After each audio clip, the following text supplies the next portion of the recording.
Imagine you put $200 into an account this month. Just 200. It feels almost pointless, right? A rounding error. The kind of money that disappears on a slow weekend. But here's the strange part. If you do that quietly every month and leave it alone, that small, boring habit can turn into a six-figure pile of money. Not because you got lucky, not because you picked some hot stock, but because of one quiet force that does the heavy lifting while you sleep. In our last video, we showed you how this exact same force can quietly bury you in credit card debt. Today we flip it around. Today it's on your side. This is how compound interest actually works, and how small money becomes a fortune. So let's start with the thing itself. What is compounding, really? Most people think interest is just a little bonus you get for saving money. You put in $100, you earn a few bucks, fine. But that's only simple interest.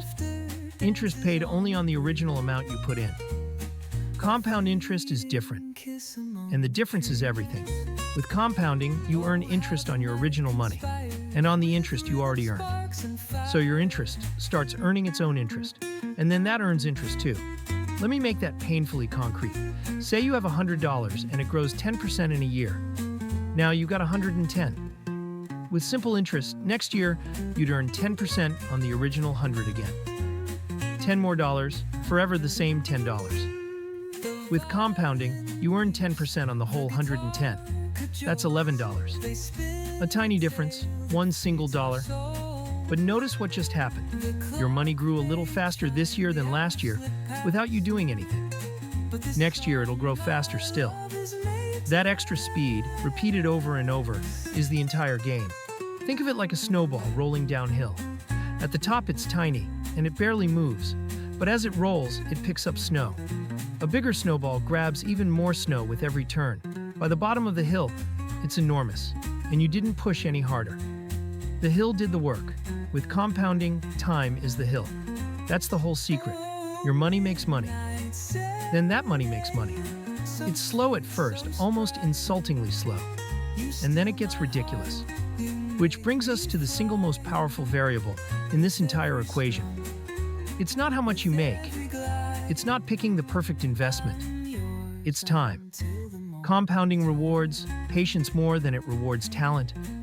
The longer your money stays invested, the more turns the snowball gets to take. And the late turns are where the real magic happens. Here's the part that trips everyone up. Growth doesn't happen evenly. For years, it looks like almost nothing is happening. You might put in thousands of dollars and feel like you're barely ahead. That's normal. That's the snowball still near the top of the hill. The explosive growth, the part that turns thousands into hundreds of thousands, happens at the end, after years of quiet buildup. So the most valuable thing you own isn't a paycheck or a portfolio. It's the years in front of you. And the cruel twist is that you can't buy those years back later. Every year you wait is a year the snowball doesn't get to roll. This is also why being young and broke is secretly a kind of wealth. A 25-year-old with almost no money has something a 50-year-old with a fat salary can't buy at any price. Decades of compounding ahead of them. Time is the one ingredient money can't replace. We'll show you exactly what that costs in a minute. And the number is bigger than you'd guess. Now, there is a formula behind all of this. I promise it's not scary, and I'll translate it into plain English. In plain terms, you take your starting money, you multiply it by your growth rate, and then, here's the important bit, you do that repeatedly, once for every period that passes. That little exponent, the raised to the power of, is just a math way of saying, do this over and over, year after year. That exponent is the hero of the story. Multiplying by your growth rate once does almost nothing. Doing it 30 times in a row is what bends the line upward. The formula isn't the lesson. The lesson is what the exponent represents. It's the snowball taking turn after turn after turn, more turns, more snow. And the real-world version of this is even friendlier, because most people aren't putting in money just once. They're adding a little every month, which means you're starting new little snowballs all the time, each one rolling down its own hill. The dollar you add today gets decades to grow. The dollar you add 10 years from now gets 10 fewer years. So every contribution matters, but the early ones matter most, because they get the most turns. Don't worry about doing this math by hand, by the way. Free calculators do it for you in seconds. The point of seeing the formula isn't to make you a mathematician. It's so you understand why the answer comes out so shockingly large. It's the exponent. It's always the exponent. Okay, let's make this concrete with a worked example, because this is where it goes from interesting to, wait, what? Let's say you invest $200 a month. That's it. About $6.50 a day's worth of coffee skipped or one dinner out you didn't take. You do that consistently for 40 years, and let's assume your money grows at an average of about 7% a year. Quick important note on that 7%. 7% is a common round figure people use to illustrate the long-run historical average of the U.S. stock market after accounting for inflation. It is not a guarantee. It is not a promise. Real markets bounce all over the place. Some years are way up, some years are painfully down, and you can absolutely lose money.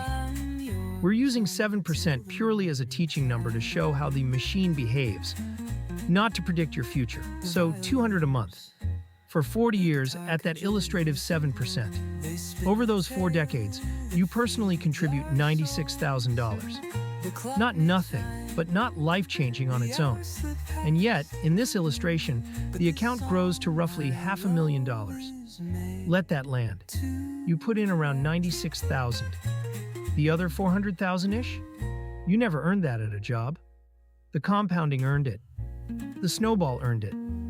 That's the difference between money that just sits there and money that's been working quietly for 40 years.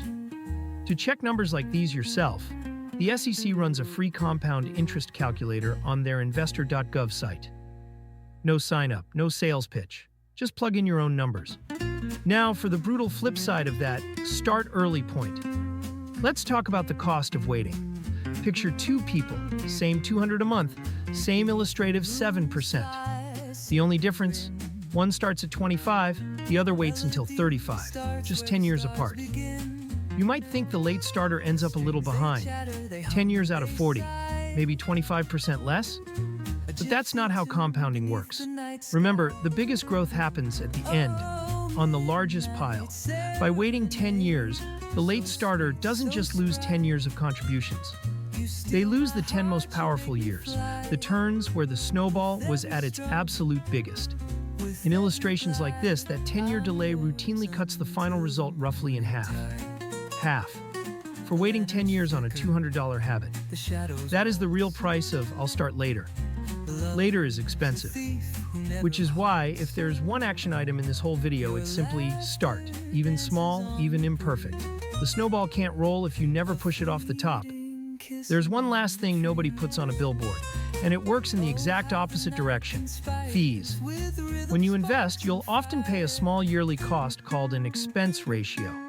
Basically a percentage the fund charges to manage your money. It sounds harmless. 1%? 0.5%. Who cares? Here's the catch. That fee doesn't just take a slice of your money today. It takes a slice of all the future growth that money would have produced. You're not losing 1%. You're losing 1% compounded over decades. Compounding cuts both ways. The same engine that grows your money will quietly grow your fees too. A fee that looks like loose change today can quietly eat a serious chunk of your final result.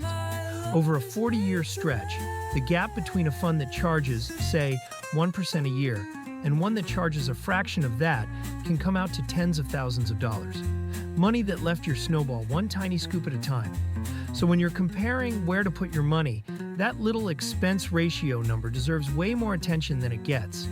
It's printed in the fine print precisely because it's powerful. Small leaks sink big snowballs. So let's pull it together. Compound interest is your money-earning money. And then that money-earning money like a snowball rolling downhill. The most powerful ingredient isn't your income, it's time, because the biggest growth happens at the very end. The formula is just a fancy way of saying, do this over and over.